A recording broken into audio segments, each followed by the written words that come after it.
Fala, Olá, pessoal. fala, Ao mesmo beleza. tempo aqui, Daniel, obrigado Aí, aí, pessoal já chegando aqui a na gente live da combinasse não dava certo, falar os dois ao mesmo tempo. Sempre a mesma coisa, né? A gente combina essa live, vamos É, falar ao mesmo tempo aí. Cara, grande prazer todo mundo conosco aqui no Dica de hoje, no canal da Carteira Z, juntos aqui ao mesmo tempo para falar com o nosso querido César Paiva, Anderson Nunes apresentando aqui hoje também, ele oficialmente em live, né, César? E o nosso querido Daniel Nigri.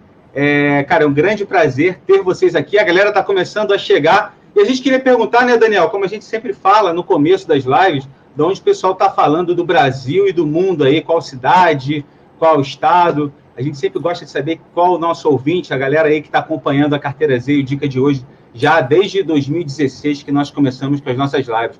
Daniel, quer falar alguma coisa antes de chamar já o César? Cara, eu queria agradecer a presença de todo mundo e principalmente dessas duas feras aí do mercado.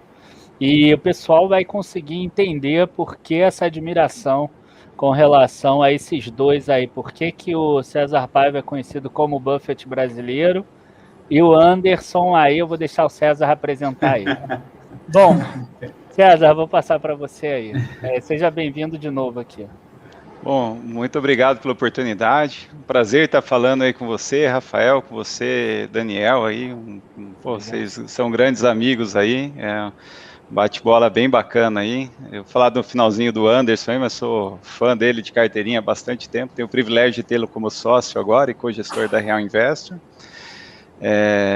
Mas é isso aí, estamos à disposição de vocês aí para as perguntas aí. Beleza, César. E legal a gente começar aqui, Daniel, talvez até falando, a gente já conhece o César, a gente fez aquela live no comecinho de 2019 aqui, né, quase 30 mil visualizações, foi bem interessante. O fundo era pequenininho, relativamente pequeno, né, César? A gente tinha cerca de 800 cotistas, você falou aqui, hoje tem mais de 40 mil, tinha na época, se eu não me engano, 275 milhões de PL, hoje já passa de 2 bi, né? E também tivemos o prazer de recebê-lo no nosso evento presencial aqui no Rio de Janeiro, no finalzinho de 2019, né? Ultimate Value, a gente teve também no ano passado. Vocês deram bolo na gente, mas esse ano vocês não vão escapar. E aí a gente falou também naquela ocasião, não sei se a galera lembra que teve lá, que cada gestor escolheu uma ação naquele evento e o César escolheu a Vale como a ação mais promissora dos anos vindouros aí. Naquela época, lá no final de 2019, ela estava na casa dos R$50, chegou ali a 30 e pouco na pandemia e agora já passa de 110, então foi talvez a decisão mais acertada daquele evento nosso, né? E temos aqui o Warren Buffett brasileiro, juntamente com o Anderson Ludes, né, seu novo sócio, né, já chamado aí de Charlie Munger, né? Vamos falar um pouquinho sobre isso também. Inclusive, como eu falei, eles escolheram a live da Carteira Z aí, do Dica de hoje, para apresentar oficialmente em live, né? Então, é um grande privilégio para nós. Então, antes de mais nada, César, como você aparece muito pouco, né, em público, eu gostaria que você falasse um pouco mesmo sobre a casa, o Real Investor, um pouco sobre a sua história e da gestora também. Boa noite. Bom, vai ser um prazer. Bom, a nossa história é um pouquinho diferente, né? Acho que da maioria das gestoras que acabam participando aí com você, né, Rafael? Nós estamos aqui em Londrina, Paraná, sou um investidor apaixonado, tive a felicidade de encontrar aquilo que eu amo muito, muito cedo, né? Assim como o Anderson e acho que o Daniel também. Comecei a investir com 17 anos, hoje estou com 38, super empolgado e a gente está sempre aprendendo, né?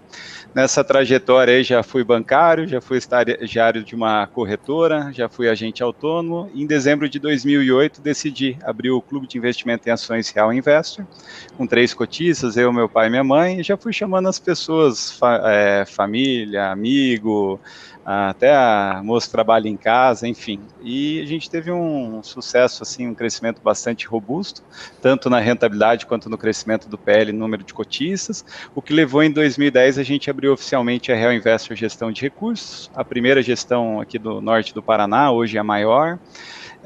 Logo em fevereiro de 2012, nós transformamos esse clube no Fundo de Investimento em Ações Real Investor e estamos até hoje com esse veículo. A cota que começou em 1, hoje está em torno de 17,5, quer dizer, um ganho de 1.650% acumulado nesses 12 anos e meio, o que dá um ganho médio anual de 25% ao ano contra 10% do Ibovespa, assim, gerando um alfa bastante interessante. Na gestora, hoje a gente está gerindo aproximadamente 3 bilhões de reais. Nós também temos um fundo multimercado, o Real Investor FIM, que abrimos faz uns 3 anos e meio, que está dando em torno de 370% do CDI, né? Está com um belo de um retorno. A principal estratégia é uma estratégia long short, e a gente fez esse retorno em cima do CDI com pouquíssima exposição direcional em bolsa, né? Na média, em torno de 6% do PL do fundo net long, que nem a gente gosta de falar. Estamos com um fundo de previdência, 70% ações para o varejo, que também está indo muito bem. Em breve deve sair o 100% ações, que estão pedindo bastante. A gente também tem uma atuação como a parte de wealth, né, como multifamily office, fazendo a gestão de algumas carteiras. Bom, estamos com um time aí de 35 pessoas, e eu tenho a felicidade, acho que muito grande, né, igual você falou, de estar falando com o Anderson agora. Eu sou amigo do Anderson há bastante tempo, a gente troca muito figurinha sobre investimento, acho que desde 2007. Li o livro dele, admiro muito todo o conhecimento, competência que ele tem, e acho que hoje, né, inclusive o Anderson está fazendo um ano que ele pediu exoneração, né, de um cargo para seguir a paixão dele aí no mercado financeiro. Eu tive o privilégio de ter ele como sócio, né, agora como co-gestor da Real Investor. A gente tem uma filosofia, assim, muito próxima, uma vontade aí de fazer o melhor ali para os nossos investidores.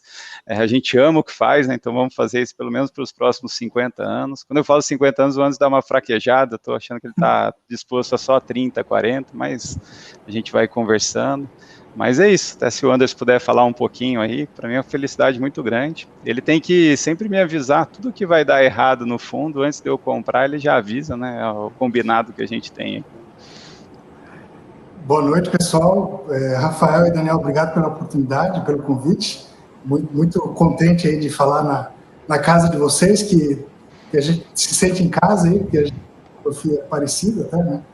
A última live que eu fiz, inclusive, em público, foi com o Daniel, ali no Dica de hoje, foi em 2017. Faz muito tempo, foi em 2017, eu lembro. Isso. Naquela época eu era jovem ainda. Eu posso até dizer que a Trisul subiu muito depois daquilo que você me falou. Isso. Exatamente. Depois, no decorrer da live, a gente vai justamente falar sobre quando que a gente gosta de comprar os ativos, né? E ali é de ativo que estava bem no início do ciclo. Exato. Primeiro, eu dizer que o César tem uma responsabilidade muito grande aí, que ele me tirou de Florianópolis para vir para Londrina, mas tudo era realmente para seguir minha paixão, né? Muito cedo eu virei funcionário público da Justiça Federal e fiquei durante 20 anos nessa atividade, fui diretor de secretaria, e foi um lugar que desenvolvi bastante, conheci pessoas excepcionais, mas de noite, todo dia de noite eu estudava os balanços, né? Durante todo esse período, que sempre foi uma paixão que eu tive, que era uma maneira que muita gente encontra de encontrar sua liberdade financeira, né? E foi nesse caminho que eu fui seguindo. Então, eu fiquei durante todo esse tempo, né, para poder entrar em campo na hora certa. E nesse caminho, em 2008, eu escrevi um livro de investimento small caps, que vendeu mais de 11 mil cópias. Eu tinha um blog que, antes de existir research no YouTube, existia só blog. Então, eu era extremamente tecnológico, né? E o blog era o mais avançado que existia em efeito de rede, assim, de comunicação. E lá o editor me conheceu, convidou para escrever um livro. O César também me acompanhava na época, né? E a gente trocava ideias. Conheci o César também nesse período. A gente tinha um grupo de investimentos chamado Graham, que a gente trocava ideias também. Ele foi essencial também na nossa história, né? Porque foi ali que a gente se conheceu. Pude ver várias vezes as ideias dele, a forma como se portava, e principalmente, assim, a evolução, né? Isso, a gente sempre tem que estar evoluindo. Esse mercado é muito competitivo, e quando eu resolvi dar o próximo passo na minha carreira e realmente fazer isso, eu tinha que encontrar alguém consolidado, com grande competência e que tivesse capacidade de fazer um excelente trabalho com valores muito parecidos, né? Isso encontrei na Real Investor e no César, né? é uma atividade bem complexa de se fazer durante muito tempo de forma competitiva. E aí, se não tiver alguém com grande capacidade e alguém que vislumbre os mesmos valores e siga no mesmo barco, ficaria bem mais difícil, né? Porque eu vejo quando é como se a gente estivesse pilotando um carro de Fórmula 1. Se a gente tirar um pouco a atenção, a gente perde desempenho quando está num mercado que as coisas mudam com tanta frequência, né? Esse mercado exige, muita gente fica pelo caminho justamente por isso, porque ele muda muito rápido. As coisas que deram certo há pouco tempo atrás logo mudam. Então, estar unido com alguém com essa competência traria, assim, uma possibilidade de a gente perpetuar uma estratégia nesse sentido. E como é algo que pretendo fazer durante muitos anos, como o César comentou, né, procurei uma gestora já estabelecida com esses valores, porque eu acho que é uma forma importante de agregar valor e pensando no longo prazo, né, que a gente sempre precisa ter um backup para o que a gente faz, dar uma fortaleza no negócio, né, e, enfim, tem que ser alguém que mantenha sempre o que a gente enxerga de longo prazo e que, com certeza, estando junto de pessoas com extrema qualificação, como tem a equipe aqui da Reinvestor, né, facilita bastante que a gente tenha um bom desempenho no longo prazo. Então... Ô, Rafael, até pegando o gancho, né, longe de mim, né, me comparar ao Warren Buffett, né, eu sou fã dele, não o contrário. Quem sabe daqui a 50 anos a gente tiver bastante sucesso, se fizer 1% do que ele fez, eu digo que a gente é um fracassado bastante feliz, né? Mas a gente tem uma admiração muito grande pelo exemplo, pela filosofia, e de fato eu estava procurando meu Charlie Munger, né? Então eu fiz um checklist, eu falei, o Charlie Munger é formado em Direito, olhei o Anders formado em Direito, o Charlie Munger está lá na Califórnia, eu falei, o Anders está na Floripa, a Califórnia brasileira, fechou. É bem mais velho que o Buffett, não, 5 anos mais ou menos, opa, também.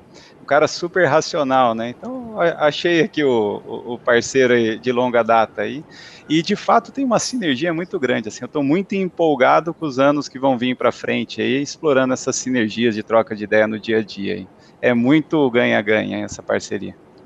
Até o Vitor Vaz, do Twitter lá, ele comentou sobre isso, né? O que o Buffett disse, que o Charlie Munger mudou seu jeito de investir de bituca de cigarro para ativos de melhor qualidade, né? Então, o que o Anderson aí, ô César, mudou no seu jeito de investir nesse pouco período que vocês estão juntos aí agora?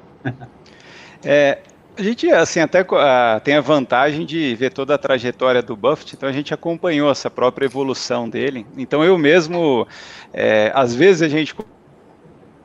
e às vezes já vamos para empresa de qualidade aí, que a gente não precisa ficar o tempo todo procurando uma nova bituca de cigarro para dar uma tragada, né? Então a gente está nessa transformação, né? Mas eu acho que ele ajuda a gente a ser um investidor melhor, mais completo. Eu diria que muitas vezes quando eu investia direto numa empresa e às vezes ele não gostava, acabava não dando tão certo. Aquelas que nós dois, assim, gostamos e fazem sentido, a taxa de acerto é muito maior, então evita, assim, e eu cometer alguns erros. Acho que o Anders tem uma visão muito boa das empresas como um todo. Talvez seja o cara aí, talvez deva disputar com o Daniel ali, o cara que mais lê balanço da bolsa. Eu brinco que até o terceiro turno da Real Investor fica 2, 3 horas da manhã, praticamente todos os balanços. Já deve ter investido, acho que uns 70% das empresas da bolsa. Então tem um conhecimento muito bom de várias empresas, vários setores. Ele tem um conhecimento, assim, macroeconômico, assim, do que está acontecendo, assim, setorial, assim, bastante interessante. Enfim, ele então acaba, acho que, complementando aí, né? Se o Anders puder falar um pouquinho aí, talvez tem coisas que ele está melhorando e eu nem enxerguei ainda. Não, a principal motivo, eu comentei com o César, é que antes da gente fazer um investimento errado, um tem que avisar o outro que vai errar, né? Então, quando o César for fazer alguma coisa e eu achar que vai dar errado, eu aviso ele, e quando eu fosse fazer alguma coisa e ele achar que vai dar errado, ele vai me avisar. Então, é bem simples, é só avisar antes do investimento ser realizado. Mas eu acho que é nessa linha, assim, o que eu fiz de diferente, talvez seja leitura de balanço durante muito tempo, né? Isso facilita ver ciclos econômicos, ver o que deu certo, o que estava no cenário externo, que beneficiou internamente as empresas, e o que as empresas conseguiram fazer por si só, né? E aí, como tem muitas empresas, a gente conhece quem promete e não entrega, quem entrega sem prometer, enfim, tem vários tipos de empresas, tem vários tipos de situações em que alguém se beneficia. A gente vê que muitas vezes a economia está difícil para alguém, mas sempre tem alguém ganhando dinheiro. Enfim, isso aí, no passado já 20 anos, 21 anos que eu invisto, foi uma forma que auxiliou bastante. E eu acho que mais ou menos essa é a principal contribuição que eu posso dar para a Real Investor, assim, mas nada que o César já não fizesse, né? Acho que isso aí é um complemento e eu comentei uma vez com ele, nosso pastor da nossa igreja é o mesmo ali, o Buffett é o nosso pastor e o Charlie Munger, né? Então, a gente tem a foto aqui, a gente reza para ele sempre. Então, a gente já estava com valores bem encaminhados, assim, não teve uma dificuldade muito grande nesse sentido. Boa. O Bruno aqui está perguntando qual seria a dica quente da noite. E a dica quente da noite, pelo menos a primeira delas, é vocês comprarem o livro de Small Caps do Anderson. Não sei nem se ainda tem à venda, porque eu sabia que tinha live hoje. E eu andei relendo o livro, né? Um livro de 2008, numa sociedade de hoje em dia que tudo está tão, né, obsoleto, rápido, né? As pessoas falam assim, essa aula foi gravada em 2019, está obsoleta, já passou a pandemia. Isso aqui aconteceu há um mês atrás, já está obsoleto, já aconteceu. E é incrível como os ensinamentos que o Anderson coloca lá no livro de Small Caps, eles continuam assim, atuais. Né? É impressionante como é que depois de eu ler aquele livro, eu fiquei um pouquinho mais pé atrás na Bolsa, por exemplo, porque a gente começa a ver empresas, por exemplo, já um pouquinho esticadas, né? Claro que ainda tem empresas boas, mas eu queria saber, assim, de você, Anderson, o que você ainda consegue tirar de ensinamento que é igual àquela época que você escreveu o livro, que você tinha um blog, e o mundo de hoje em dia que parece que é tão rápido, tão, né, as coisas mudam tanto, a gente está vendo aí uma série de novos modelos de negócio que a gente nem imaginava que iam existir há 10, 15 anos atrás. Como é que você consegue ainda pegar esse histórico todo e trazer ele para essa realidade de hoje em dia? Boa pergunta, Daniel. Essa é uma pergunta interessante. Quando eu escrevi ali em 2007, 2008, a gente vinha de 5 anos, 6 anos de alta muito forte da Bolsa. Muita gente entrou na Bolsa faz 2, 3 anos e não lembra o que aconteceu nesse período, né? Mas eu sempre gosto de comentar que de 2001 até 2008, 2007, a Bolsa cresceu 20 vezes em dólar. Então foi uma bonança, assim, o Brasil já foi um país que era impossível não estar investindo. Diferente de hoje, assim, que muita gente fala mal e tem um retorno dos últimos anos foram fracos em dólar, né?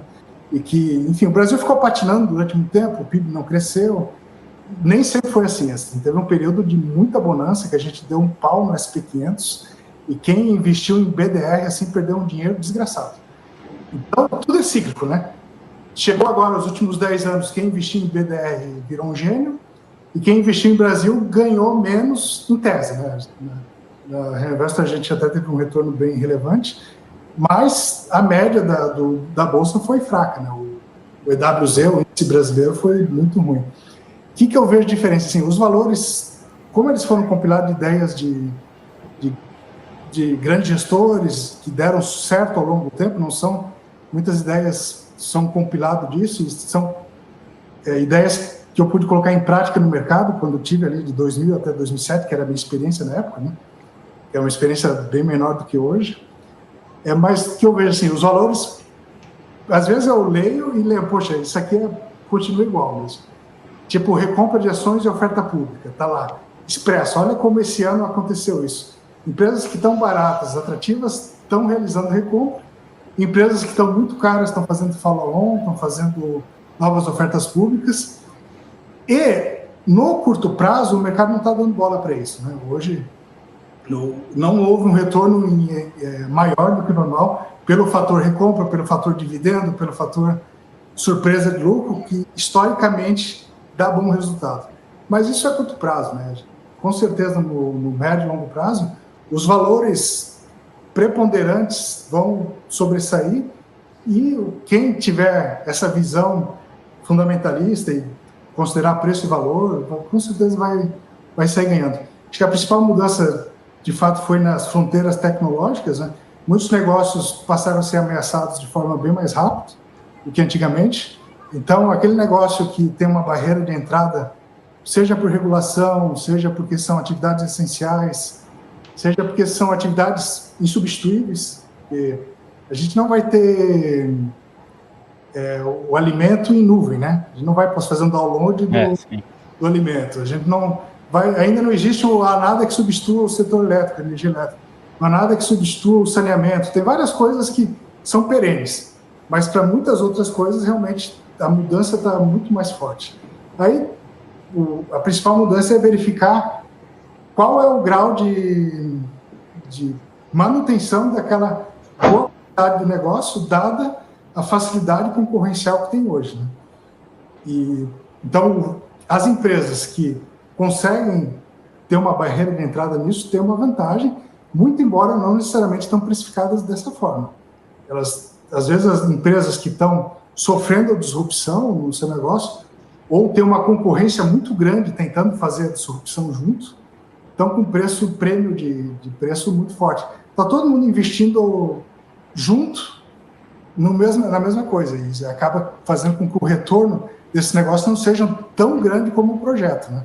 Eu lembro que eu comecei a investir, ninguém gostava do futuro da Souza Cruz.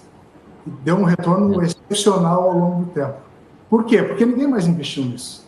Em contrapartida, todo mundo achava que a telefonia ia ser a coisa mais rentável do mundo. Eu lembro disso. Todo mundo foi investir nisso, todo mundo teve excesso de capital, a competição foi altíssima. Hoje, o preço que se cobra numa tarifa de telefonia, acho que é o mesmo de 15 anos atrás. Então, a concorrência faz com que os negócios não se tornassem tão rentáveis. Isso acontece frequentemente, assim.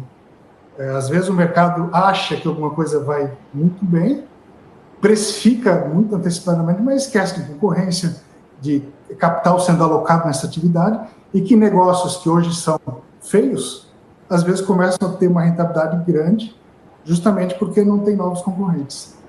Então, eu diria que nessa linha, assim, foi a principal alteração, porque antes uma vantagem competitiva durava bem mais tempo, né? E hoje durava mais atenção.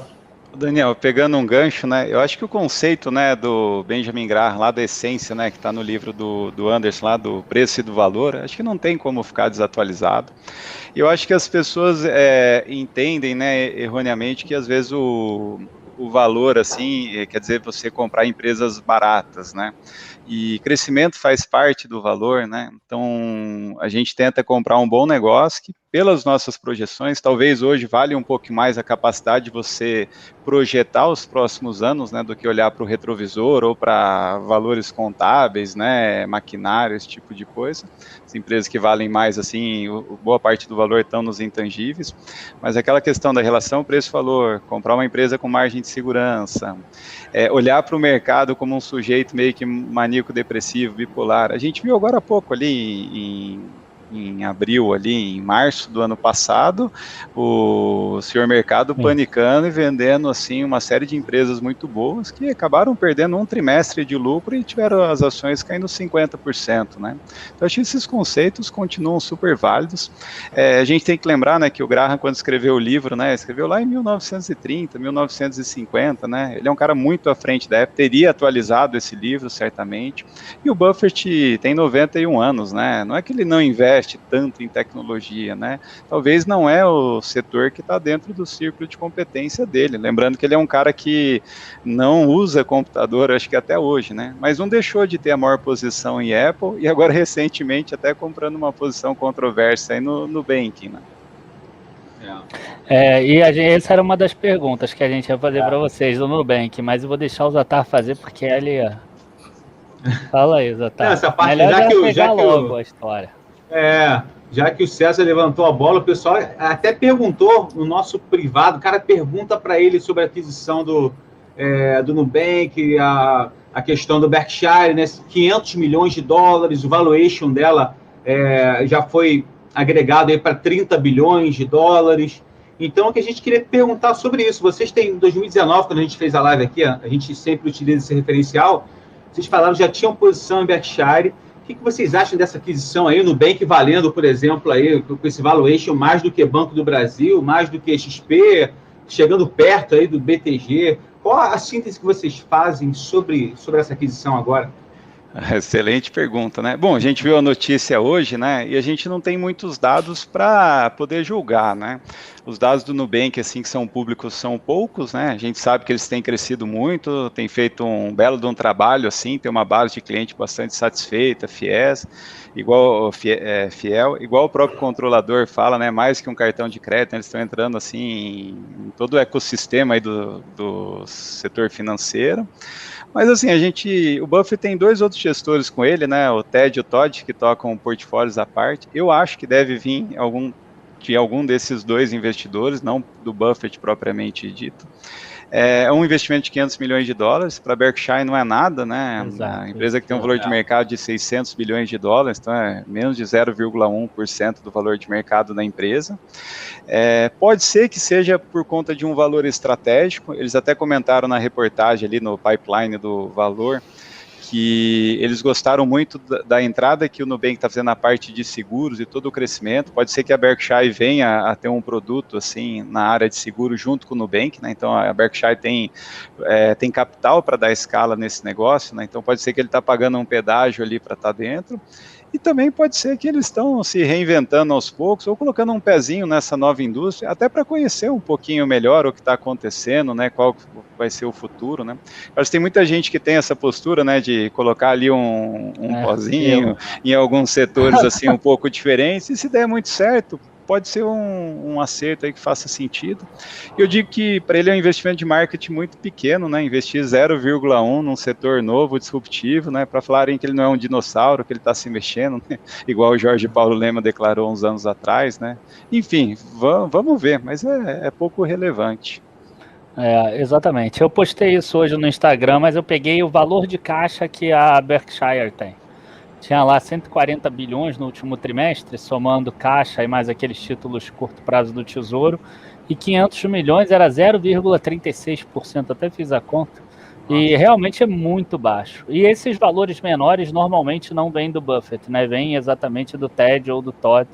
Um dos 2 devem ter feito esses investimentos realmente.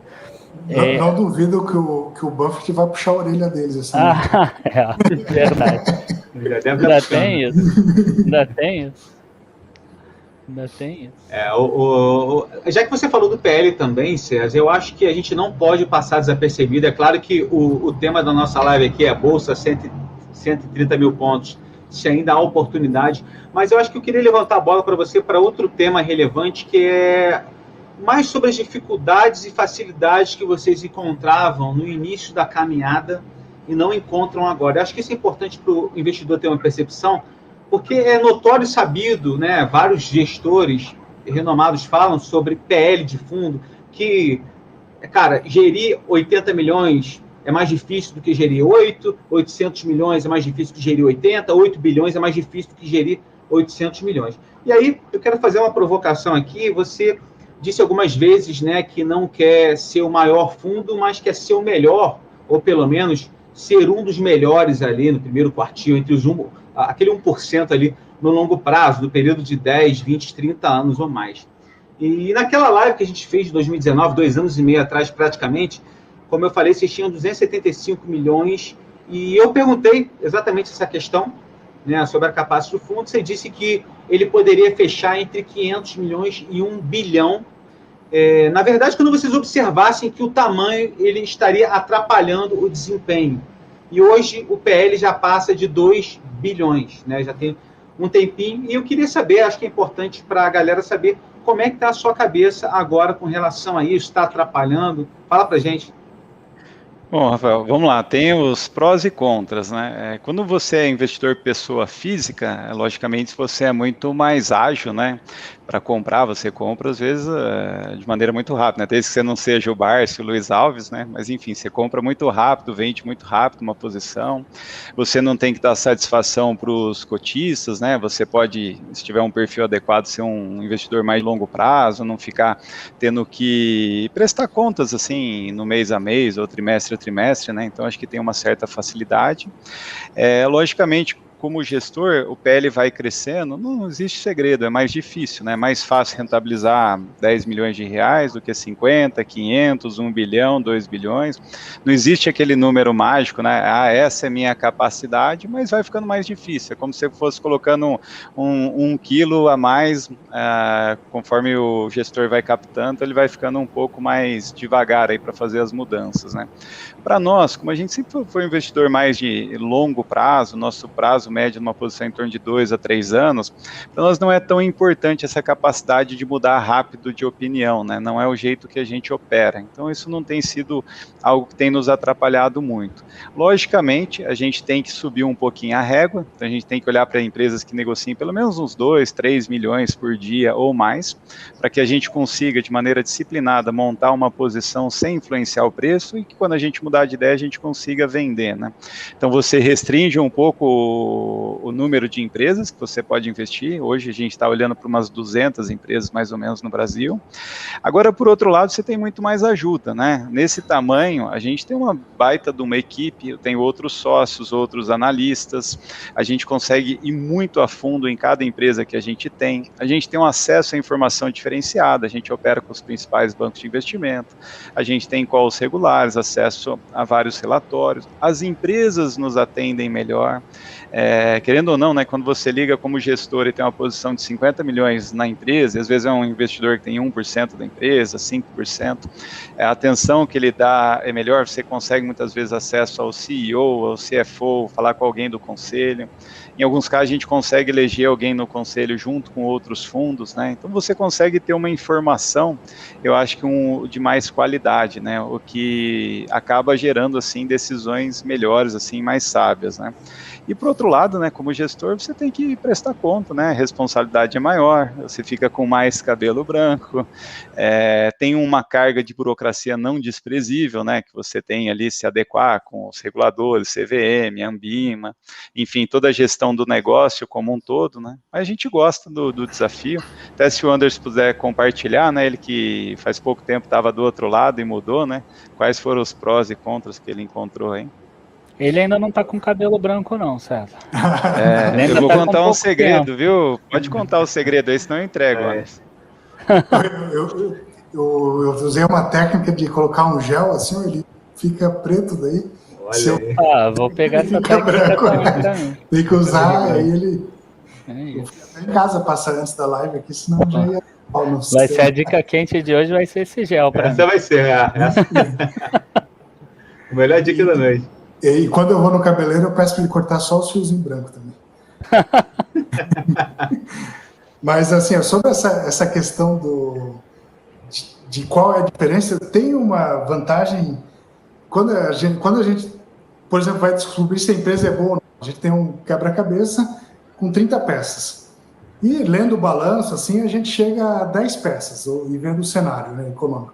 Quando a gente tem uma informação pode falar com pessoas mais importantes dentro da empresa e poder entender melhor o negócio, a gente acaba tendo uma visão melhor de futuro do que simplesmente só acompanhar o release seco, né?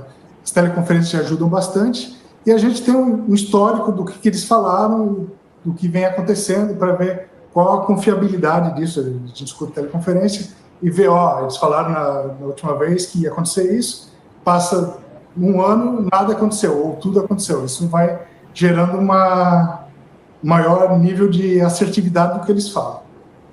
E também, quando é posição relevante, em empresas que a gente chega a ter mais de 1%, 2% da participação, tem a questão que eles têm que dar satisfação para o acionista também, né? E a gente está ali fazendo nosso dever fiduciário. Agora, uma coisa que é importante na nossa estratégia, a gente costuma chegar antes do mercado para comprar alguma coisa, né? Por exemplo, até o Thiago falou o Daniel falou da Trisul ali. Quando a gente comprou a Trisul, ou a Direcional, a gente também comprou dessa forma, não estava evidente que o setor estava melhorando. A gente pegou quando estava no final da situação difícil dele, estava com pessimismo muito grande ainda. E aí estava acontecendo o turnaround e, na sequência, o resultado até hoje está aparecendo, né? Não deixou de aparecer ainda. Mas aí já se foram 200%, 300% de valorização. Teve um prazo de 6 meses a 1 ano para comprar. Então, a gente busca justamente pegar empresas nessa situação, que ainda há um pessimismo no mercado, que ainda não se precifica uma bonança, aí dá tempo de ir se posicionando, e quando ficar evidente a melhora, quando os balanços começarem a mostrar que a situação da empresa está melhor, ou que alguma variável econômica está influenciando positivamente aquele negócio, teve muitas mudanças agora em julho, e aliás com a pandemia, que alterou muito a questão competitiva de vários negócios. E a gente aproveitou para se posicionar neles justamente nessa hora. E a gente tem um prazo, assim, algumas decisões que a gente fez há 1 ano atrás, só agora estão começando a se valorizar. Então, a gente teria um prazo de, se a gente comprasse 10% da liquidez desses papéis durante esse período, dá para ter montado a posição de 10%. Então, a gente compensa o tamanho com o momento que a gente começa a entrar. E, da mesma forma, começa a sair de forma disciplinada também, quando é o caso. Né? Até só um complemento do Anderson, Daniel. Muitas vezes a gente tem uma empresa, né, espera o trimestre para sair o resultado e um pouquinho mais de informação, e tem várias empresas que a gente faz calls regulares, né, a cada 2 semanas, a cada 1 mês, né. Então, muitas vezes, antes de sair o resultado, a gente já tem uma boa noção que o negócio está indo muito bem, que os resultados, às vezes, quando você pega um alemãozão super conservador e que fala que o trimestre vai ser assim, ou assim, né, quer dizer, você já captura, né, o cara fala, estou trabalhando em 3 turnos, estou repassando o custo, estou ganhando margem, não estou dando conta do que eu tenho que fazer, estou antecipando investimento, e você vê que as ações estão na lona, né, igual aconteceu com algumas empresas de autopeças agora nos últimos meses, que a gente estava posicionado. Então é aquilo que o Anderson falou, né, nós como investidores a gente quer o máximo possível de informação, né, até um dever nosso fiduciário com os nossos cotistas, né, a gente quer entender muito bem aquilo que a gente está comprando, então a gente fica pesquisando, fala com a empresa, fala com o concorrente, e quando você tem uma equipe para fazer isso e tem um acesso maior, isso é mais fácil, né? E desde terminais, né, como pegar a Bloomberg, algumas coisas que ajudam muito o seu dia a dia, né, em relação ao investidor pessoa física, que às vezes está ali restrito ao home broker, pesquisando informações no Infomoney, no Twitter. Boa. O que o Anderson falou, depois que acabar essa live, vejam o meu vídeo de ontem e ver se tem semelhança ou não com o que ele falou hoje. E vamos entrar aqui no tema da live agora, mais especificamente com relação a 130 mil pontos. Uma dúvida que chega muito normal das pessoas é a seguinte: a Bolsa bateu aí o topo histórico, né? Isso está em tudo que é lugar. Hoje, por exemplo, na capa do Valor Econômico estava escrito que mais da metade das empresas já deixou a pandemia para trás, ou seja, já estão valendo mais do que valiam lá atrás. Como se posicionar nesse momento? Porque a pergunta que eu mais recebo é assim: Daniel, agora que a Bolsa está no topo histórico, não seria melhor eu esperar um pouquinho mais para aí sim eu comprar depois que cai, né? Como se a pessoa tem uma bola de cristal e que vai cair, né? Óbvio que ela não tem, mas as pessoas pensam dessa forma. Então, como se posicionar nesse momento que a Bolsa está em topo histórico, que a gente não sabe se ela vai cair ou se ela, sei lá, ela vai para 150, para 200 mil pontos, a gente não sabe até onde vai esse topo. Como se posicionar? E se for o contrário, né? Se vocês realmente acham que ela está em topo histórico, que não vai acontecer, se vocês estão fazendo caixa e juntando dinheiro aí para isso. Daniel, a gente estava enrolando aqui para fugir dessa pergunta, né? Mas você lembrou dela, tá no título da live, né? Daniel, vamos lá. A Bolsa começou ali o Ibovespa, né, acho que no final de 1968 a 100 pontos, né? Hoje está 130. Então, no longo prazo, né, o Ibovespa, o S&P, o PIB dos países é para cima. Porém, mais 11 zeros, né, no nosso caso. Isso. Mas no meio do caminho tem alguns solavancos, né? E espero que a gente não interrompa isso igual a Venezuela, né? Continue aí brincando aí de andar pertinho do precipício, mas a gente toma rumo aí, pelo menos para um caminho mediano, né? Mas quando a gente olha para o Ibovespa hoje a 130 mil pontos, eu não estou tão preocupado no sentido, não me parece que a bolsa está cara, que é o que deixa a gente mais preocupado, né? A gente gosta de olhar para o índice, né, o preço-lucro da bolsa brasileira. Então tem alguns estudos que mostram que hoje está negociando em torno de 10, 11 vezes o lucro, olhando para o final do ano, a relação PL, que está um pouco abaixo da média dos últimos 10 anos, que foi em torno de 12. Então não dá para falar que ela está cara e nem que ela está barata, né? Igual você falou, tem metade das empresas que já superou ali o período pré-pandemia e estão subindo, e tem outra metade ali para a gente talvez dar uma olhada. Quando a gente olha para o país, né, a gente está acontecendo uma série de coisas assim tem um lado positivo também acontecendo, né? A gente está vendo o PIB aí sendo revisado para cima, provavelmente acima de 5,5%. A taxa de juros vai subir, mas que chega a 6% no final do ano, ainda é muito atrativo assim, para a Bolsa. A gente vê o país saindo da pandemia aqui um pouquinho devagar, mas o segundo semestre deve ser bem melhor. Mesmo nesse semestre ali, com essa segunda onda, o resultado da economia das empresas estão surpreendendo positivamente. O quarto trimestre foi muito bom, boa parte das empresas, o primeiro trimestre também. E tem muitos setores, que até ia passar a bola para o Anderson, aí, que eu acho que ainda estão assim baratos, ou assim não estão ainda tão bem precificados, né, que eu acho que tem oportunidades. E eu gosto de ressaltar, né, que nós, como investidores, a maior parte do tempo a gente está posicionado, a gente acredita em ser sócio de empresas no longo prazo, e o que a gente faz na Reinvest, assim, nosso guia é super simples, né? Quando as coisas estão muito baratas, tem um monte de oportunidade, a gente está 100% investido. Quando a bolsa está batendo ali 130 mil pontos, daqui a pouco 140, 150, está ficando mais difícil, aos poucos a gente vai saindo de algumas posições, vai aumentando o caixa e se prepara para uma próxima realização, né?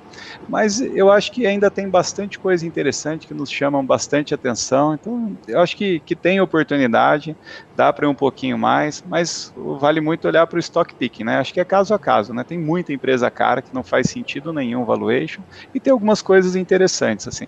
Logicamente não é mais a barganha que estava ali em março e abril do ano passado, né? Mas eu acho que tem coisa boa.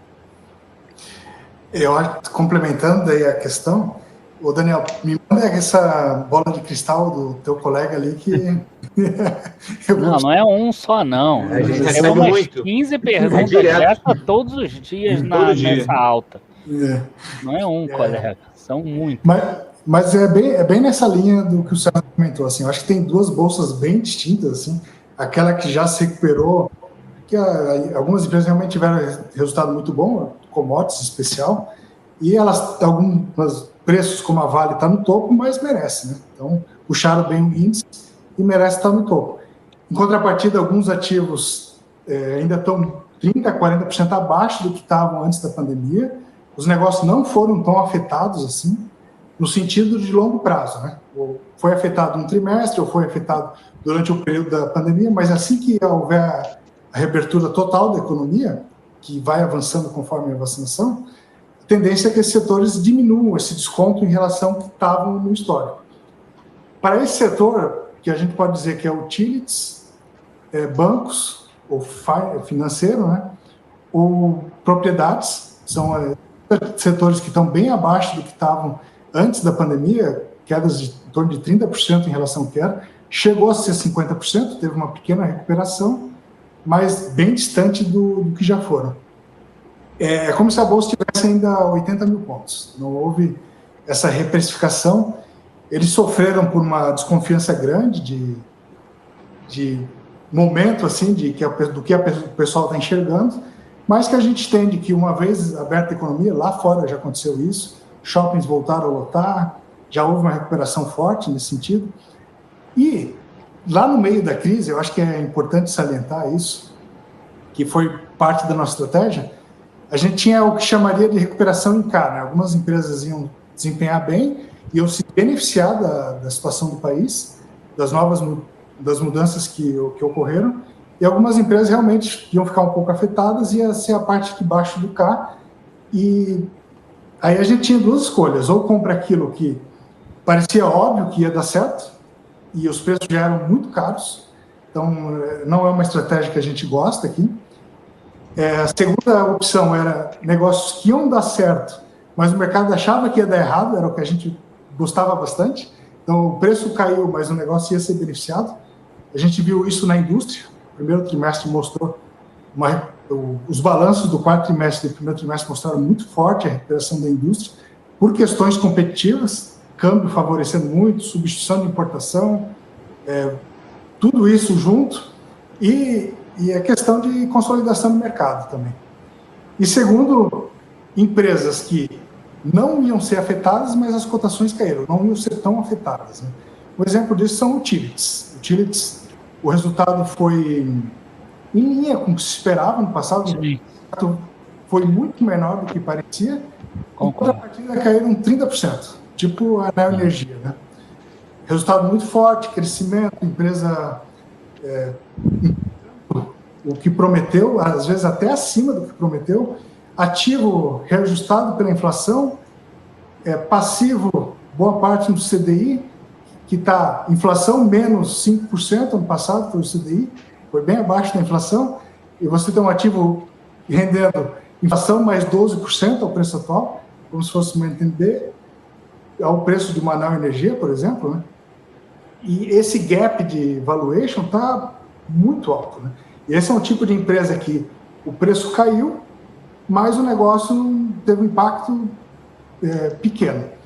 E um terceiro tipo um outro tipo de situação, quarto, na verdade, é aquela empresa que foi de fato afetada, que o preço caiu como se fosse ser afetada para sempre. Aí diria que é a propriedade, né? Shopping, escritório, e varejo físico. O mercado começou, num determinado momento, a colocar que esse impacto que houve, claro que vai ter alguma mudança de forma de consumo, um ou outro prédio realmente vai sofrer muito, principalmente aqueles que não são AAA, bem localizados, pode ter problema porque servem para back-office, mas nada comparado a uma perda de 40% do valor. Então, nesse terceiro campo, tinha aqueles ativos que houve um exagero visível, né? Esses também valia muito a pena comprar, foram os últimos que acabaram indo bem, porque teve que esperar a pandemia passar, né? Uma coisa que aconteceu no mundo inteiro, todo mundo sabe o que vai acontecer. Uma hora vai melhorar a situação sanitária, o pessoal está louco para sair, está louco para consumir. Só que o mercado precisa que aconteça o que vai acontecer para depois ele perceber e começar a precificar. Então, a partir de maio, que teve uma reprecificação mais relevante do setor de propriedade na Bolsa, no Brasil, né? Lá fora já foi bem antes, porque a vacinação lá está, principalmente nos Estados Unidos, está bem mais adiantada. Enfim, tem um pouco de cada tipo de coisa e sempre a decisão é escolher entre fazer um mix de todas essas estratégias, né? Buscando onde tem uma margem de segurança adequada. Negócios indo bem, mas com uma precificação que não refletam isso, ou negócios que estão indo mal, mas com um desconto assim, muito acima do que seria justo. Boa, muito bom, Anderson. Eu acho que a gente poderia, talvez, entrar mais em alguns cases específicos. Tem uma questão que o César estava comentando ali, naquela nossa live ainda, né, depois daquele cenário todo, que os múltiplos dos bancos, tá? O Itaú, por exemplo, em 2019, sendo negociado ali a quase 3 vezes o valor patrimonial, o PL estava perto de 16, né? Naquela época você disse que havia pouco espaço para a gente imaginar uma valorização significativa, né? A cotação da empresa na época ali estava perto de R$40. Hoje os múltiplos aí estão mais atrativos, mas a gente tem essa escalada das fintechs. Muita gente realmente fala que é uma pedra no sapato, né? Então eu queria que vocês comentassem um pouco sobre esse contexto para o pessoal entender, né, entre bancões, múltiplos e essa ameaça das fintechs ao mesmo tempo. Rafael, eu até conversei com o Anderson antes para não falar do setor de bancos, né? Que virou palavrão falar dos bancões aí, sim, né? sim. Não fala de todos, menos dos bancões, né? Rafael, eu quase sempre fui investidor, assim, uma posição relevante nos bancos, até 2018, mais ou menos, assim, como investidor pessoa física no fundo, posições grandes em Itaúsa, Itaú, Bradesco, Bradesco ON, Bradesco PN, assim, foi um momento muito bom para se ter banco no Brasil ao longo do tempo, né? Uma máquina assim de fazer dinheiro, crescimento consistente, negócios redondinhos, né? Chegou ali de 2018 ali para frente, dados múltiplos que você colocou e esse cenário já mais desafiador, a gente começou a ficar um pouco mais preocupado e não via grande assimetria, né? Acho que uma margem de segurança grande, grande potencial, e a gente praticamente saiu do setor. Para falar que a gente só não vendeu totalmente porque a gente ficou com uma pequena posição na época em Banco do Brasil e Banrisul, mas era algo como 3, 4% ali somado, né? Porém, quando veio a crise do Covid ali no começo do ano, o segmento já estava patinando assim há algum tempo, quer dizer, as ações não estavam caras, e tiveram uma queda aí da ordem de 50% nas cotações ali em 1, 2 meses, e quando a gente olhou, a gente viu isso como uma grande oportunidade. Nas nossas contas, falar, pô, se o banco perder 1 ano de lucro, não justificaria a 50% da queda que eles levaram. E, na verdade, os bancos, nessa pandemia, perderam, às vezes, 1 trimestre de lucro, assim, foi um impacto, assim, pouquíssimo relevante, e nesse momento a gente comprou muito ações do Bradesco e compramos bastante ações do Banco do Brasil, virou uma posição grande, assim, do fundo. A gente teve um resultado, assim, ok de lá para cá, deve ter valorizado algo como 30%, 50%, assim, de lá para cá. A gente continua com esses dois, diminuímos já um pouco, né? Eu diria que o upside diminuiu um pouco, mas continua muito interessante, né? Então, para pegar o exemplo, assim, do Banco do Brasil, né, que as pessoas acabam virando até a cara quando a gente fala, hoje está negociando em torno de 0,8 do valor patrimonial. Para esse ano deve dar um PL em torno de 5, 5,5 ali no ponto médio do guidance. Se pagar 40% de dividendo, deve dar um dividend yield em torno de 8, 9%. Eu gosto de falar que ele está 0,8 do patrimônio, o Banco Itaú está 2,2, 2,3, quer dizer, quase 1/3 do múltiplo preço sobre o valor patrimonial do Itaú, sendo que o Banco do Brasil deve entregar um retorno sobre o patrimônio da ordem de 13, 14 contra 18 do Itaú. Esse desconto para os privados está muito exagerado, né? A gente teve todo esse ruído político, assim, de interferência na gestão, né? É um banco de capital misto, né? Eu acho que essas empresas sempre vão ter uma certa interferência, né? Não devia existir esse tipo de empresa, mas enfim, não chega nem perto da interferência que tiveram no governo Dilma, né? E se a gente olha ali no final de 2015, hoje Banco do Brasil, o PL5 está quase nesses mesmos múltiplos, num cenário assim, acho que muito melhor, né? Então a gente gosta porque ficou barato. Eu acho que não é uma posição que a gente deve carregar nos próximos 10 anos, mas o carrego é bom pelo dividendo que a gente recebe, e se o banco daqui a pouco for negociado uma vez valor patrimonial, por exemplo, eu tenho uma reprecificação de uns 20%, 30%, que ninguém precisa fazer uma ciência assim muito exótica para chegar nesse preço, né?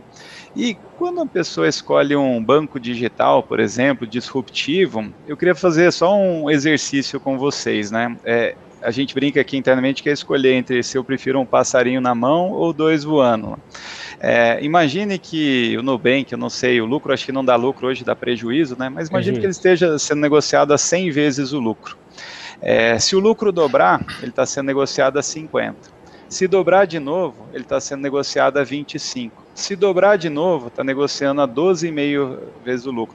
Se dobrar de novo, está 6 e pouquinho. O Banco do Brasil está 5 sem fazer nada. Então, se o Banco do Brasil mantiver esse lucro, não estou falando nem de crescimento, pagar 40%, 50% do dividendo no meio do caminho, eu não sei quem que vai ganhar mais dinheiro. Eu acho que eu, como Banco do Brasil. Agora, daqui 5, 10, 15 anos, provavelmente eles vão ter sérios desafios. Mas eu acho que no mercado, uma coisa que a gente aprendeu, não adianta você estar certo muito cedo, assim. Eu vejo alguns analistas fazendo conta para justificar a aquisição de VEG ou do Banco Digital, a projeção de 2040. Eu nem sei se o Brasil vai estar vivo em 2040. Eu não sei se o grosso do reinvest vai estar investido no Brasil. A gente tem um mandato amplo, né? Até investir 20% no exterior, até 100% em BDRs. Enfim, eu acho que nesses bancos, no preço de hoje, tá fácil de fazer a conta e não faz feio, né? E a gente não precisa ficar olhando muito para a grama do vizinho, né? Eu acho que, dado as nossas contas, vai ter um resultado ok para o nosso patrimônio, olhando daqui para frente, pelo menos os próximos 1, 2 anos. Legal. Eu queria aproveitar para trazer um case que saiu até fato relevante, porque vocês tiveram posição relevante na direcional e vocês chegaram a ter mais do que 5% da empresa e recentemente, agora perto ali dos dividendos, vocês reduziram para 4,90 e pouco, 4,80 e pouco. Hoje em dia a gente não sabe quanto está, mas essa movimentação acabou tendo que ser divulgada pela CVM, pela própria empresa. E eu sei que o Anderson gosta muito do setor imobiliário, né? Até ele cita várias vezes como exemplo no livro dele, e até porque por ser um setor fácil, né? Fazer cálculo de preço sobre valor patrimonial e etc. O estoque é estoque mesmo, é físico, é difícil perder valor desse estoque. E então eu queria saber de vocês o que aconteceu no case da direcional ali. Por que houve essa redução da exposição e antes a alocação? Eu vou pegar essa aí, César. Pergunta difícil. Porque... A culpa foi sua. Se o Ricardinho depois ficar bravo que a gente diminuiu a direcional, né, que é o CEO da direcional, a culpa foi do Anderson. Brincadeira, a gente vendeu foi só um ajuste fino. Na verdade, assim, é uma empresa que a gente admira muito, tem um histórico excelente ela passou por aquele turnaround de 2017 e agora ela está voando, né? Um crescimento fantástico, está vendendo muito mais do que está reconhecendo de receita, a margem dela está top, eu acho que é uma das melhores margens de todas as empresas do setor Minha Casa Minha Vida. E tem uma joia lá dentro, né, que ninguém fala ainda, chamada Riva. Exatamente, a Riva está voando também, está crescendo muito forte, ela consegue fazer o crescimento sem precisar chamar muito capital, né, a direcional, e aí, aliás, cresce gerando caixa, e esse caixa vai um pouco para a Riva, que vai crescer de forma exponencial pelos próximos 3 anos. A gente continua admirando muito a empresa, a engenharia da direcional é sensacional, eles conseguem ter um controle de custo que é benchmark. Isso é verdade. Eles conseguem entregar no prazo, com economia de obra. Tanto é que teve vários aumentos de custo da construção civil sem impactar a margem da direcional, só pela economia de obra que eles vinham fazendo ao longo do tempo. Daqui para frente, o Ricardinho sempre fala nas teleconferências que a margem de cruzeiro deles é entre 33% e 34%. O Ricardinho, eu acompanho as teleconferências dele já faz, olha, uns 10 anos quase. Já é alguém que a gente pode escutar, fala, daqui a 3 meses ou daqui a 1 ano, vai acontecer aquilo que ele previu que ia acontecer. O turnaround que ele falou da mudança do média renda do Minha Casa Minha Vida, ele falou que estava acontecendo muito antes, de fato aconteceu, e a empresa se reergueu, porque teve um período de dificuldade, pelo que aconteceu no país de distratos, enfim, que a empresa não teve tanto. Muitas empresas quebraram, inclusive, né? Muitas empresas não conseguiram se levantar sozinhas. A direcional conseguiu se levantar sozinha, não precisou ir ao mercado fazer nova emissão, e pela competência deles conseguiu voltar a ser lucrativa e está no ramp-up de crescimento de lucro ainda. Né? Então, houve só um ajuste de posição, porque no setor imobiliário quase tudo caiu muito, né? Nesse ano. E a direcional estava com um desempenho forte ainda. Então, a gente fez um pequeno ajuste. Tem uma empresa que a gente gosta bastante também, que é a Even. Ela acabou chegando no momento ali a 1,1 vez o valor patrimonial.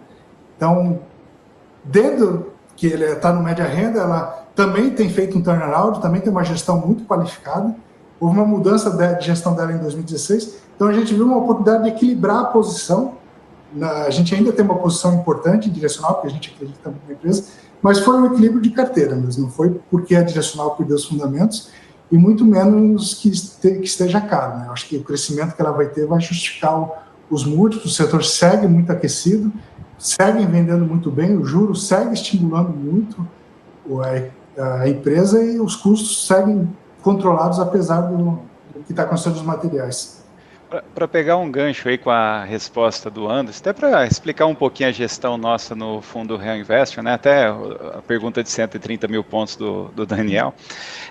Final de 2016, 2017, a empresa estava na lona, num momento difícil, ninguém queria, e estava a gente lá com a varinha lá, que nem o exemplo que o Anderson gosta de falar, né? Um monte de lago com um monte de gente, e a gente sozinho naquele lago, talvez nós, o Dica de hoje, mais algumas pessoas, comprando direcional de 2016 dela. a metade do valor patrimonial. A gente entendeu que tinha uma nuvem preta ali na empresa, ali no setor ali que estava passando, e era uma empresa boa, bem tocada, empresa de dono. A gente brincou aqui do Ricardinho, né? Ricardinho é o CEO. Eu recomendo a todos pesquisar um pouquinho sobre ele. Tem acho que um podcast que chama ConstruCast, ele contando a história. Enfim, o pai e a mãe trabalham na empresa e ele saía da escola e a diversão dele era em canteiro de obra, né? Então, um cara acho que muito competente, empresa de dono. E a gente chegou a ter uma posição, uma das maiores posições do fundo em direcional, em torno de 10, 12, 13% do PL. Agora, conforme as coisas foram acontecendo, né, 2016 subiu 40%, 2017 24%, 2018 45%, o ano passado 116%, a gente diminuiu muito a nossa posição. Aí veio o momento da crise ali do Covid, a gente voltou com tudo assim numa posição assim relevante, entendeu que a empresa estava indo muito bem e compramos. E mais recentemente a gente diminuiu um pouco, então a gente não tem interesse hoje de vender a posição, então a gente baixou, a gente tinha pouco mais de 5% e hoje temos algo como 4,5% da empresa, né? É uma das desvantagens de ter um tamanho um pouquinho maior, né? Toda vez que um fundo, né, quem está acompanhando, passou de 5% da posição, a gente tem que avisar, e quando a gente reduzir de 5%, a gente tem que avisar também, né? Então teve que sair um comunicado, que nem o Anderson falou, a gente calibrou um pouquinho, diminuiu o direcional, aumentou o even, repôs um pouquinho do caixa, mas hoje, né, mesmo com essa alta toda, né, nas nossas contas, é uma empresa que tem dívida praticamente zero, que ela deve crescer uns 20%, 30% ao ano nos próximos 3 anos, assim, crescimento de lucro, assim, anualizado. Deve estar negociando para o ano que vem um PL em torno de 8, que a gente acha interessante. A empresa deve pagar um dividendo bastante interessante, que ela não precisa de muito dinheiro, assim, para esse crescimento. Tem a Riva, né, que é um negócio que ela ia abrir o capital, o preço não foi bom, eles voltaram, mas eles estão tocando esse projeto à parte, está crescendo bastante. Enfim, a empresa é muito bem administrada, a gente tem uma confiança muito grande, e a própria empresa, né, está recomprando fortemente as ações também, né, mostrando que eles também acreditam, né. Enfim, então é uma posição que a gente gosta, demos uma trimadinha na posição aí. Legal. Aqui o Felipe Paz perguntou aqui, César, se você quiser comentar, e Anderson, sobre isso, como vocês calibram o número de posições do fundo, né, porque nesse sentido de concentração, pulverização, vocês acabam optando por cerca de 30 empresas. Não é muito? Aí ele questiona isso aí, se vocês quiserem falar um pouco sobre isso. Não, excelente pergunta. A gente gosta de falar que a gente gosta de carregar uma diversificação adequada, não é concentrar demais, porque a gente tiver errado machuca, né? Imagina se eu tenho 50% numa única empresa e eu estou errado, essa empresa caiu 10%, 20%, vai machucar muito o resultado do fundo. Mas a gente não gosta de ter 50 empresas do outro lado, porque eu acho que o gestor nem vai saber o nome das 50 empresas, né? E se a gente souber o nome, fizer um belo de um trabalho de acompanhamento, eu duvido que as 10 melhores ideias não sejam melhores do que a ideia de número 50, 51, enfim. A gente gosta de ter o core assim, do fundo em torno de 10 a 15 empresas, né? Então acho que 10, 15 empresas dá mais de 80, 85% do fundo. A gente deve estar atualmente aí com umas 25, 27 empresas, só que tem muitas posições, a gente fala que está numa entre safra, né? A gente colocou um pezinho, estamos acompanhando um pouquinho mais de perto, estamos fazendo alguns calls e a gente está pensando em aumentar a posição. Tem outras que a gente está se desfazendo, mas às vezes o preço caiu um pouquinho, naquele preço a gente já não quer vender. Então tem algumas ali que estão numa posição intermediária, que a gente está pensando em aumentar e algumas estão pensando em sair. Mas o core acaba sendo composto por 10, 15 empresas, né?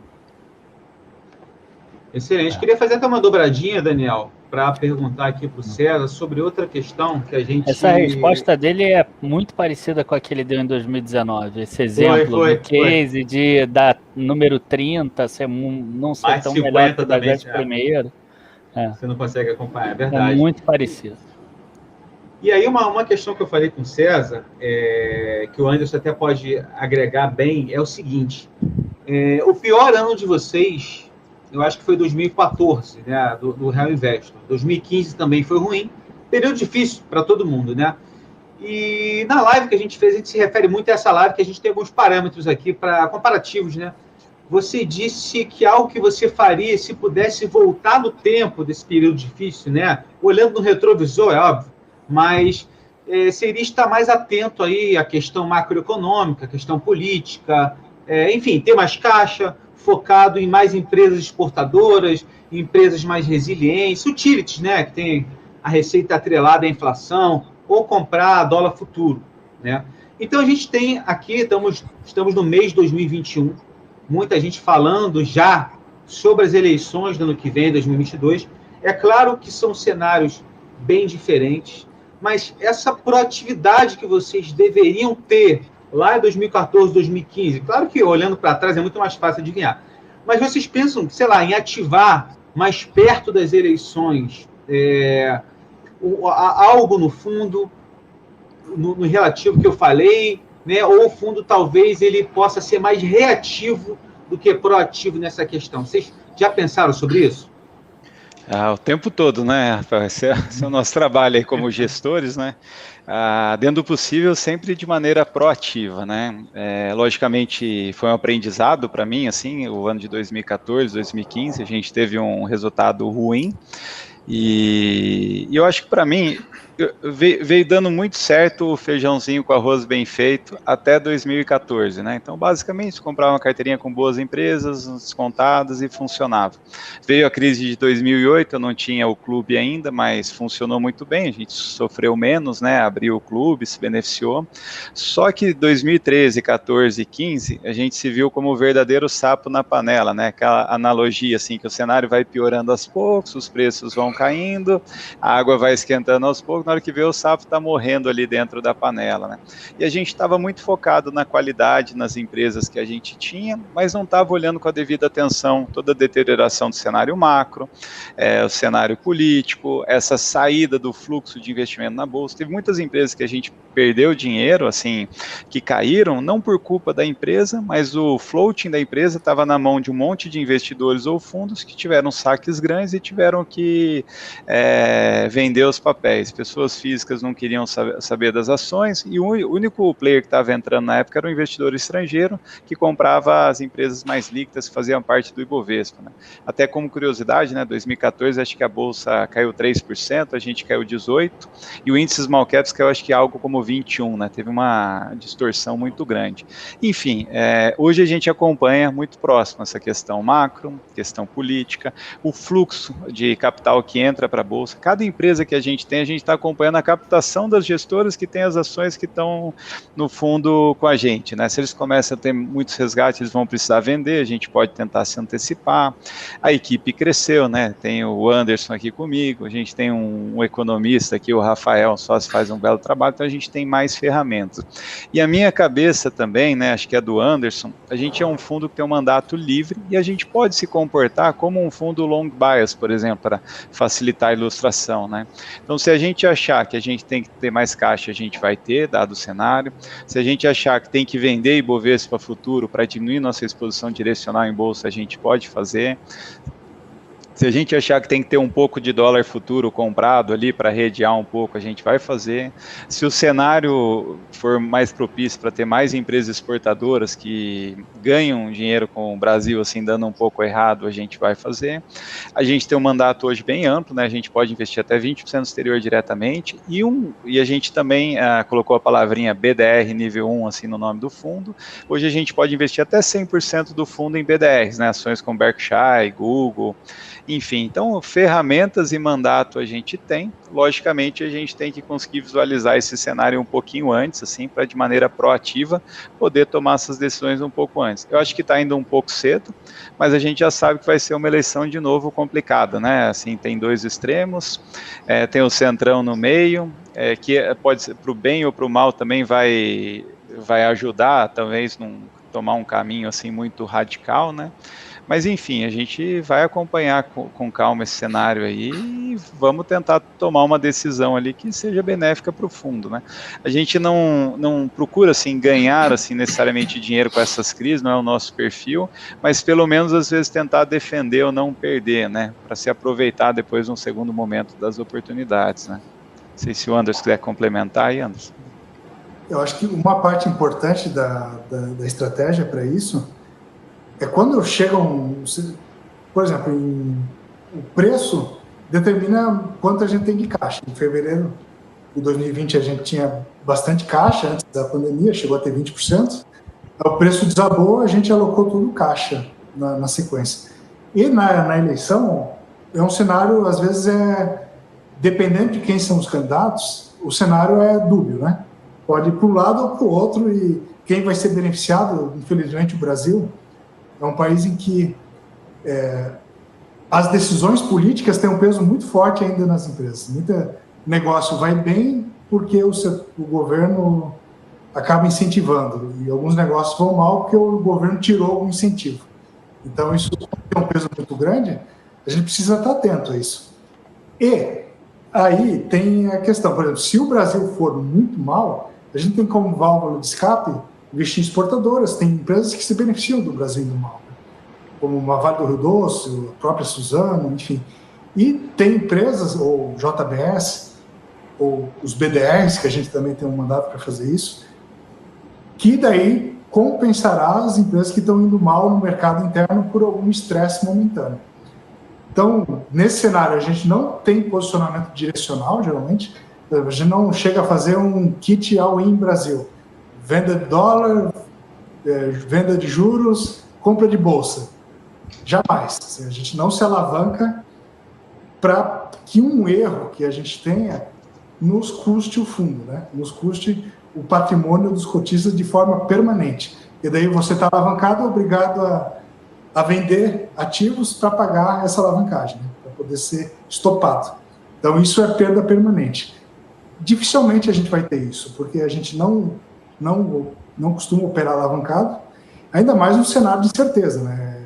É muita loucura chegar num cenário que, se o A ganhar, a bolsa vai para um lado e as empresas beneficiadas são outra, e se o B ganhar, os beneficiados são outros. Porque a gente tem que ter um equilíbrio sempre. Nessa hora, como é algo que a gente não tem controle, só nos cabe diversificar os fatores de risco para que, não importa qual seja a decisão, a gente vai sobreviver e ter um desempenho bom no longo prazo. Ô Rafael, até nessa linha, né, eu, César, também tomei uma decisão. Eu não sou um cara que torce para nenhum candidato, a gente até atrapalha assim o nosso julgamento, né, então a gente tenta ser realista, né, ver o que está no preço, pensar qual que vai ser o cenário e tomar a nossa decisão, né? E a gente fez isso na eleição de 2018, era um cenário assim, ou Haddad ou Bolsonaro, e estava assim, estava praticamente empatado, né?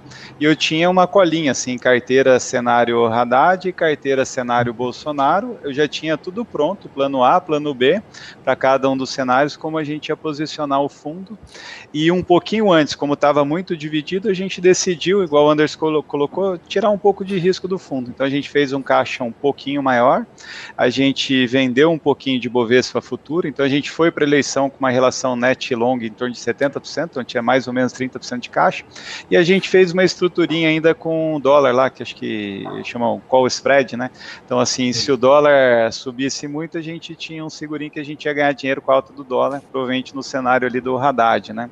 Que acabou que não custou nada essa estrutura, a gente conseguiu vender ele meio que no 0 a 0, e quando deu o cenário Bolsonaro, o mercado gostou da linha ali, do Paulo Guedes, etc., a gente se posicionou, assim, fortemente ali nas semanas seguintes e conseguiu ter um belo desempenho ali no final de 2018 e no ano de 2019, né?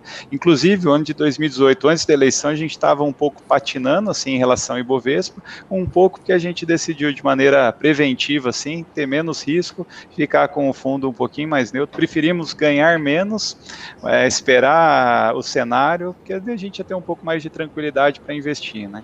Enfim, devemos fazer algo semelhante aí nessa próxima eleição. Legal.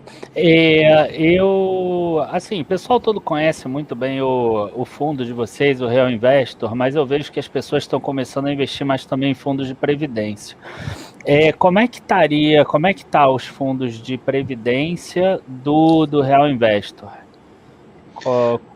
Qual deles E até estaria aberto? O que até tá mandar um podendo abraço aí fazer? para o pessoal que perguntou aí da Alten, o Sérgio aí, perguntaram sobre o fundo 100 do Real Invest, se estaria na boca Isso. para sair ou não. O pessoal quer O saber fundo bastante sobre isso. 100 eu só levantei a bola porque eu quero ver se o César vai cortar, mas se ele não cortar, eu ia perguntar já do fundo 100. É isso, perfeito. Vamos lá, hoje a gente tem um único fundo, né, que é o Real Investor 70 Prev, está lá no BTG, administrado do BTG, está só na plataforma do BTG. Como era o primeiro, a gente decidiu abrir um para o varejo, né, geral, né, então o 100% ações tem que ser somente para qualificado, né. Então esse fundo está indo muito bem, assim, em linha com o fundo Real Investor. Ele tem uma limitação de ter no máximo 70% em ações. Então hoje a gente está caminhando com 68%, 69% comprado nas mesmas ações do fundo Real Investor, porém numa proporção menor. A diferença do caixa, a gente tem alocado numa carteira de fundo imobiliário, ou hoje em torno de 10%, que o Anderson tem feito um belo de um trabalho, acho que um dos maiores conhecedores aí do mercado, aí, gestores, aí tem uma sinergia grande aqui dentro da Real Investor. Uma outra parte, a gente pode ir até 8,5% de investimento no exterior, então a gente tem uns 7% no exterior, de modo a gente ter um caixa um pouco mais reduzido, né? O fundo tem saído muito bem, ele tem dado um resultado aí próximo do fundo Real Investor, mas com um pouco menos de risco. Notícia boa, né? Faz algum tempo que a gente está sendo cobrado e estamos atrás de abrir esse fundo 100% ações. A burocracia é grande quando você vai abrir um novo fundo, depende do administrador, da SUSEP, dos parceiros, mas agora finalmente a gente está na reta final, assim, o fundo 100% ações para qualificado com a Icatu Seguradora, acho que deve estar pronto em 1, 2 semanas. A gente vai avisar, deve ser disponível em várias plataformas que a Icatu tem parceria, então assim, tá na boca do gol, assim, eu diria que eu até estou com o dinheiro até separado já, até bravo, né, porque subiu bem o fundo nas últimas semanas, eu já estou com o dinheiro provisionado para fazer o aporte inicial, né, e dentro de 1 mês, 2 meses, deve sair um com a XP também, 100% ações para qualificado com a seguradora da XP. Então, acho que em breve a gente tem esses dois fundos aí funcionando também. Notícia em primeira mão na nossa live, hein? Primeira mão. Exato. Um ponto legal, né? Vocês sabem bem, né? O fundo de ações é um dos veículos mais eficientes para o longo prazo, né? Você paga 15% claro, de imposto somente no momento do resgate, não tem come cotas. Eu vejo alguns investidores comparando o fundo de ações com o fundo multimercado, mas tem que lembrar que no fundo multimercado as cotas, o leão lá vai comendo um pedacinho ao longo do tempo. Então, apesar de você ter uma rentabilidade às vezes igual, né? O número de cotas vai diminuindo. E o fundo de previdência, na legislação atual, virou um dos melhores veículos, né? Porque não é aquele fundo travado igual no passado, então vai ser praticamente uma réplica do Real Investor FIA, né, esses 100% ações, a mesma carteira, a mesma estratégia, só que depois de 10 anos, para quem está naquele regime VGBL, né, na política no regressivo, você paga 10% de imposto de renda, e consegue colocar ali os seus herdeiros, enfim. E quando você precisar, né, espero que não, mas às vezes o Rafael fala, sai do fundo Real Invest e vai para um outro, você pode fazer a portabilidade e não tem que fazer o resgate, né? Então acaba sendo um veículo muito eficiente, né, para construir patrimônio no longo prazo. Mas não precisa fazer portabilidade do Real Investor, não. Não vai precisar fazer. Se a cota for de 1 para 17, não vai precisar fazer portabilidade nunca. Inclusive, para quem não sabe aí, quero parabenizar, já temos aqui, nesse momento, 1.320 pessoas ao mesmo tempo no nosso canal, e nos 2 canais aqui, né, e parabenizar o César Paiva aí pela filhinha, a Laurinha, e eu queria saber que você falasse para as pessoas aí, se possível, o primeiro presente que você deu a ela aí. Fala pro pessoal aí. Olha... Opa, a Laurinha foi meu melhor investimento aí dos últimos anos, né? Sensação super especial, fez 2 meses agora recentemente, hein? Pensa num pai babão, né? É um desafio na nossa rotina, né? Que você dorme umas 3 horas a menos, chega em casa ali, tem que dar uma atenção, é gostoso, né? Mas bagunça um pouquinho. E, bom, o primeiro presente foi um aporte no Real Investor FIA, né? Com 15 dias de vida lá, tirei a certidão dela, abri uma continha para ela e fiz lá uma doação lá lá de 30 mil reais, então a menina já tá rica, inclusive já teve uma rentabilidade boa aí nos últimos 1 mês e meio, né? Mas eu acho que é bacana, né, quando os pais aí, os avós podem, né, logo no começo, porque acho que a oitava maravilha do mundo é os juros compostos, né? Imagina se a gente conseguir multiplicar esse capital dela por 17 aí nos próximos 12 anos ou 20 anos, né? Vai estar basicamente garantido uma parte assim significativa do futuro dela, né? Então, eu fico muito contente aí de tê-la como investidor.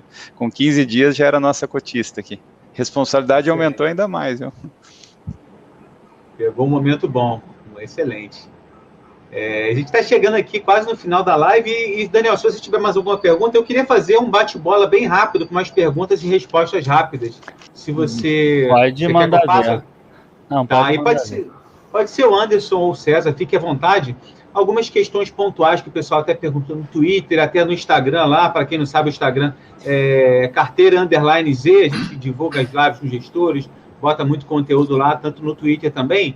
Então, vamos dirimir algumas dúvidas aqui. Primeira coisa, né? Pode responder rapidinho, tá?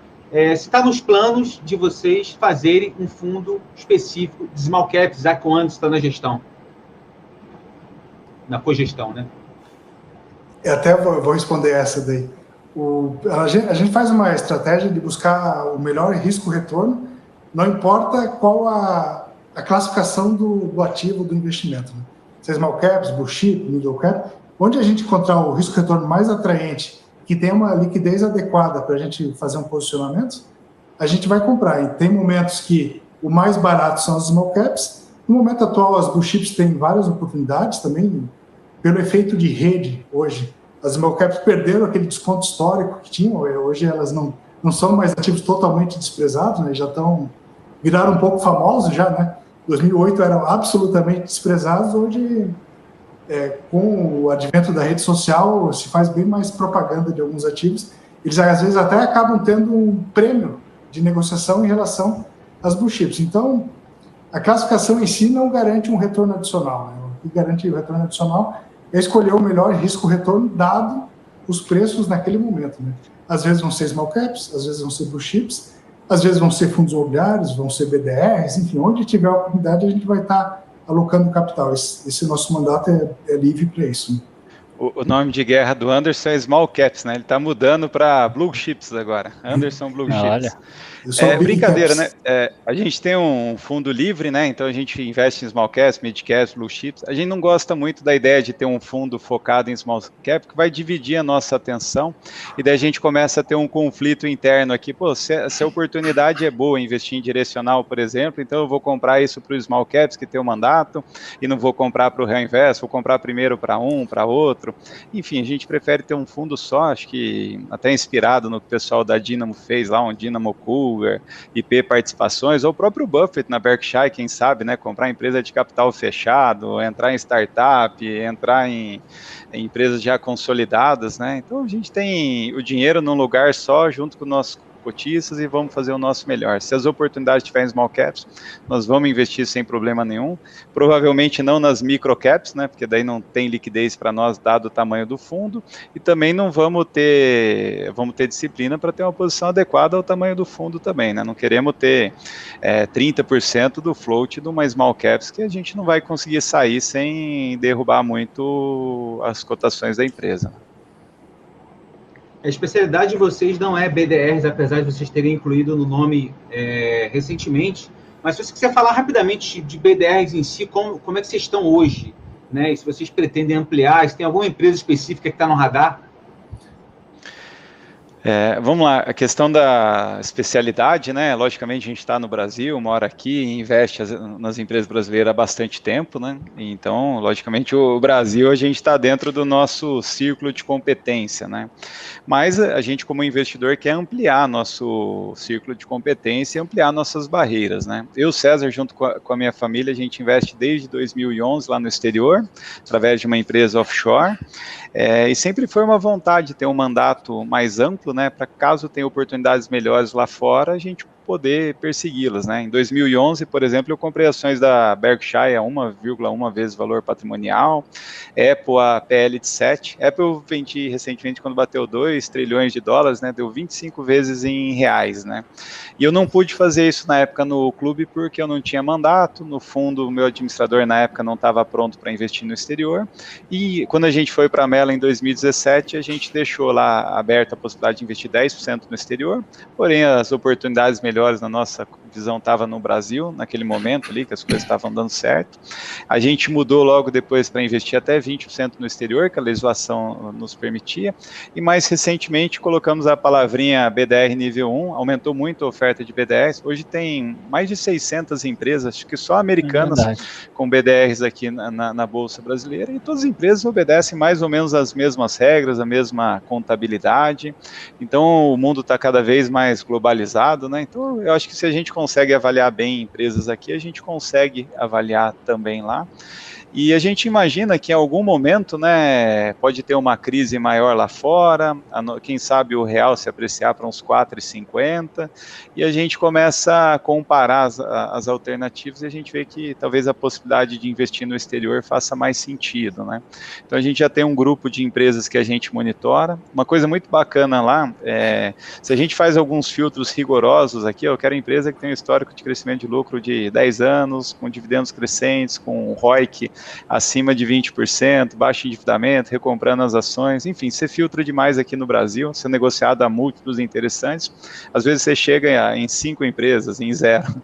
Lá nos Estados Unidos você parte de 6, 5 mil empresas, né? Então aparece ainda umas 50, 100 empresas interessantes, né? Vários setores e modelos de negócio que a gente não tem aqui no Brasil, né? Então a gente está olhando com bastante carinho, temos estudado bastante coisa. Hoje dentro do fundo Reinvest tem 4% investido diretamente no exterior, numa cesta de aproximadamente 20 empresas, a gente trata como se fosse um pequeno fundo, né, e a gente está super empolgado aí com os resultados e com as empresas que a gente tem em contrato, hein. Excelente, acho que a última aqui que eu fiquei de perguntar para vocês é sobre um assunto que é muito polêmico, muita gente boa gosta, muita gente boa odeia, né? Não é o Flamengo, mas são as criptomoedas. Né? Qual a visão de vocês? Eu sei que vocês não têm no portfólio, mas qual a visão sobre o presente e o futuro das criptos? Essa pergunta é fácil para você, hein? Essa pergunta tem só o Buffett para falar. Não, é assim, só bem rapidamente, eu acho que quem quer ter alguma coisa no portfólio que não tenha muita relação com fluxo de caixa, com geração de valor, com as características que a gente busca no investimento, que a gente possa avaliar, possa comparar, possa verificar qual a margem de segurança, enfim, são características que fazem parte do nosso ciclo de competência. Eu acho que é uma forma da pessoa se expor a esse risco, né? Ela tem que saber onde está pisando, qual é o objetivo, e certamente não é algo assim que a gente eu imagino que teria uma vantagem competitiva de analisar, dadas as premissas que a gente usa para investimento. Acho que o César está melhor para responder isso. Rafael, vamos lá, né? Sem entrar nessa bola dividida aí, mas assim, do meu ponto de vista, eu não tenho interesse nenhum em investir em criptomoeda. Para mim, a minha paixão sempre foi investir em ativos, em empresas que tivessem produtos e serviços necessários, né, os quais a empresa que está prestando esse serviço ou vendendo esse produto, ela tem um faturamento e no final ela tem um lucro por isso, então eu quero ser sócio dessas atividades, porque elas geram lucro, são necessárias, pagam dividendo e vão se valorizar ao longo do tempo.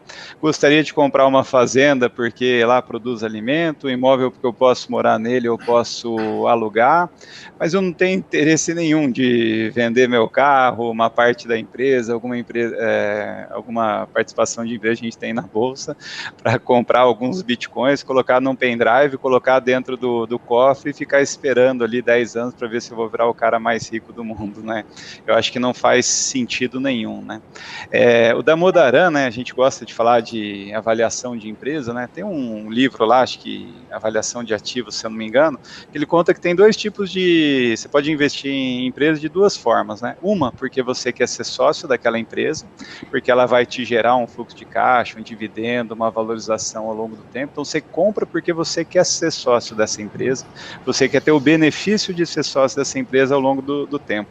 E a outra forma, que é bastante disseminada, e eu acho que até a maior parte dos investidores seguem ela, é a teoria do idiota maior. Você pode comprar qualquer coisa, desde que você acredita que algum idiota vai pagar mais caro lá na frente, né? E não tem nada de errado. Às vezes a pessoa está comprando uma empresa caríssima ali, a ação está R$100, mas ele acha que vai para 150, e às vezes ele ganha dinheiro e vai. O Bitcoin, o cara pagou $10 mil, eu acho que vai para 20, 30, enfim, às vezes acontece. O problema dessa teoria é que você comprou porque você acha que vai valorizar. E pode ser que não valorize dali para frente, você é aquele último da fila, né? Como fosse aquela brincadeira da batata quente ali que vai explodir na mão de alguém, né?